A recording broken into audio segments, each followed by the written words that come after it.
প্রিয় দর্শক শ্রোতা, আসসালামু আলাইকুম। আশা করি আপনারা সবাই ভালো আছেন।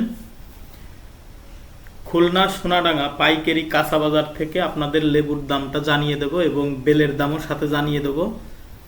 দর্শক, এই লেবুটা যাচ্ছে, যেটা সবচাইতে বড়, এইটা 12 টাকা পিস পাইকারি বাজার যাচ্ছে এবং এই ঝাঁকায় দেখতেছেন এই লেবুটা যাচ্ছে দর্শক 8 টাকা পিস।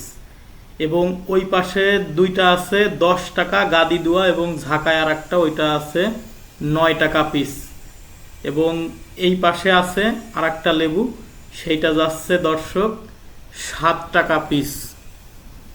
এবং আপনাদের বাজারে লেবু যাচ্ছে কত আপনারা কমেন্ট করে জানাবেন, এবং লেবুর দাম বেশি নাকি সেটাও কমেন্ট করে জানাবেন। এই বাজারে দর্শক 6 থেকে 7 দিন আগেও লেবুর যে দাম ছিল এখনও সেই একই দাম রয়েছে, বাড়েনি। এবং বেলের দাম যাচ্ছে 20 টাকা থেকে 70 টাকা পর্যন্ত। যেটা ছোট বেল সেটা যাচ্ছে 20 টাকা এবং যেটা সবচাইতে বড় বেল সেটা যাচ্ছে 70 টাকা।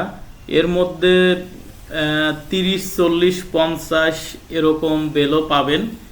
তো বেল বুঝে দাম আর কি।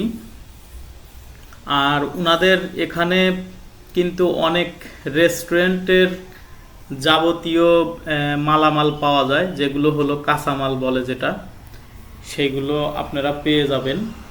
এবং উনাদের এখানে কিন্তু বস্তা বস্তা বেলও আছে এবং লেবু আছে যথেষ্ট পরিমাণে। এই ছিল আমার কাছে খুলনা সোনাডাঙ্গা বাজার থেকে। ভিডিওটি দেখার জন্য অসংখ্য ধন্যবাদ।